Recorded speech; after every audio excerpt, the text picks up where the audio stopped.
movies showing us wild kids. Kids arriving at school doped up. Who was Joan of Arc?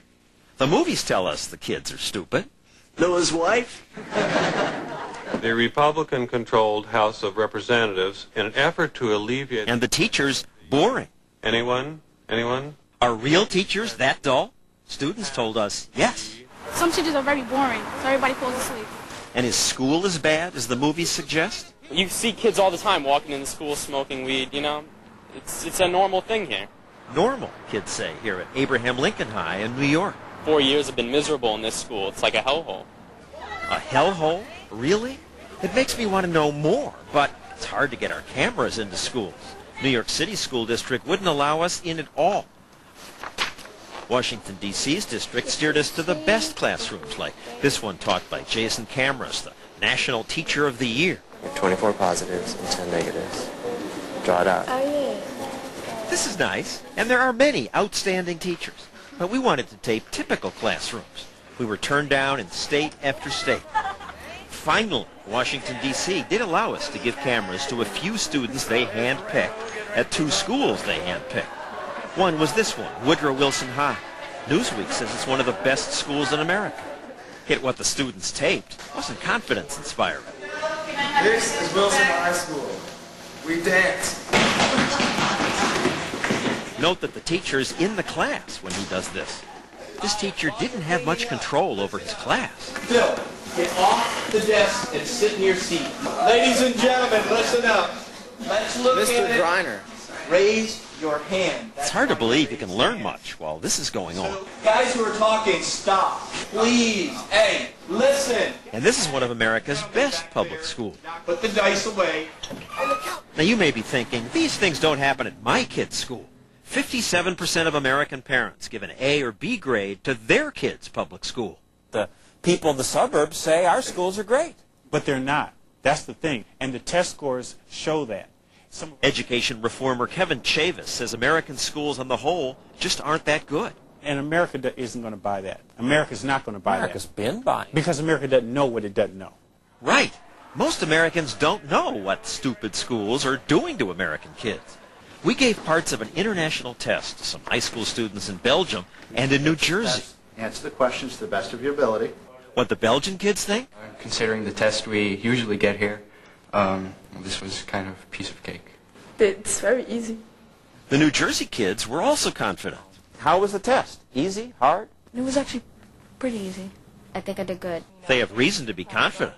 New Jersey students in general test above average, and these kids attend an above-average New Jersey school.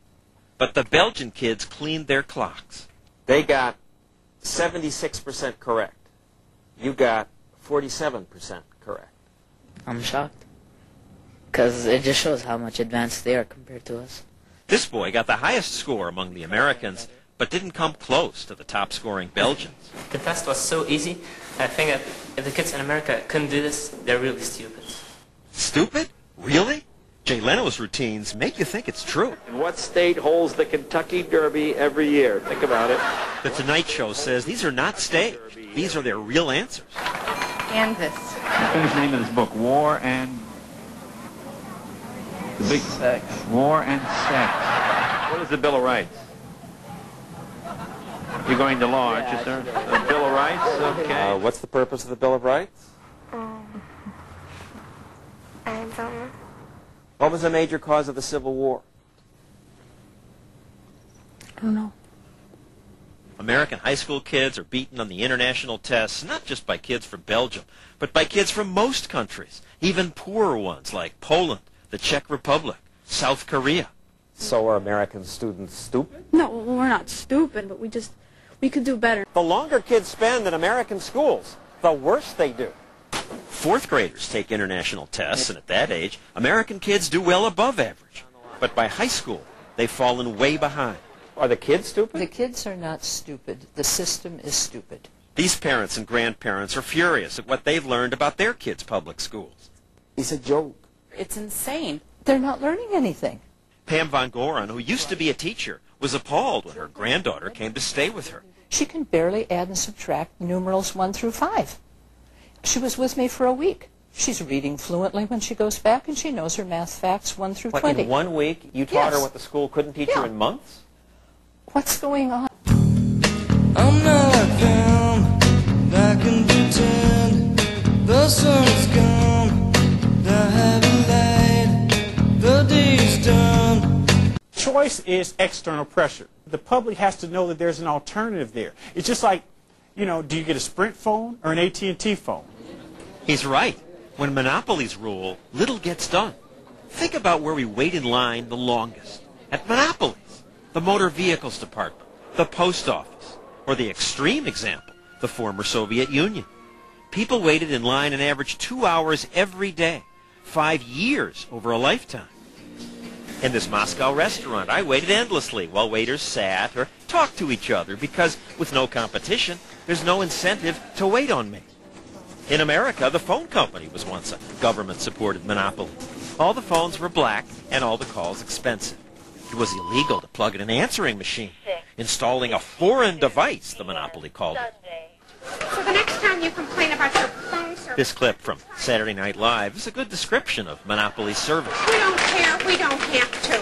We're the phone company. But take away monopoly status and poof, suddenly customers matter. Your choice of cool phones. Think about the choices competition gives you when you buy a cell phone.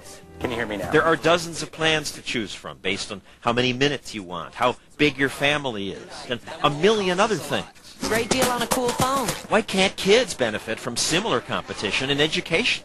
People expect and demand choice in every other area of their life. Letting parents choose, he said, would encourage schools to compete. And they'd quickly offer parents things like music schools, schools with uniforms, schools that open earlier, keep kids later, virtual schools where kids learn on the internet, sports schools. Then who knows what ideas might bloom? That empowers parents that will ultimately improve education. The governor announced his plan last year, and thousands of parents cheered the idea.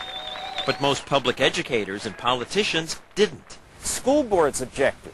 Teachers' unions objected. PTAs even sent kids home with a letter saying, contact your legislator. How could we spend state money on something that hasn't been proven? It would decimate public education in South Carolina, and it's just not good for us. South Carolina's public schools are performing well. The teachers' union objects to any program that would use tax credits or vouchers to let kids escape public schools.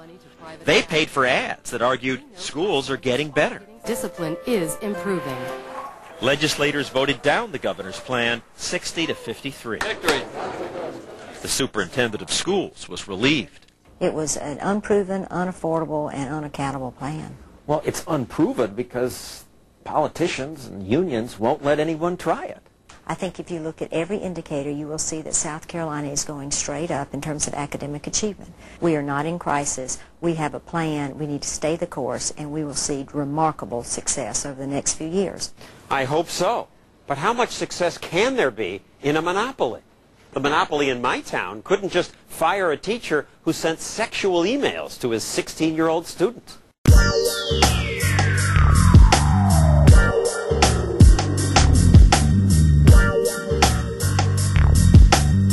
The teachers, united, will never be defeated. The muscle and the zeal that built our union is still with us. Randy Weingarten heads New York City's teachers union. She put out the word and thousands of teachers filled Madison Square Garden to demand a new contract with more money. You are heroes! Some teachers are heroes, but not all. One of my teachers tells me he does this for the health benefits. I've seen teachers come to school intoxicated. This seems odd because teachers I know want to help kids learn. Many turn down better paying jobs to teach. But in union schools, there's a problem. We tolerate mediocrity, and people get paid the same, whether they're outstanding or whether they're average, or indeed whether they're way below average.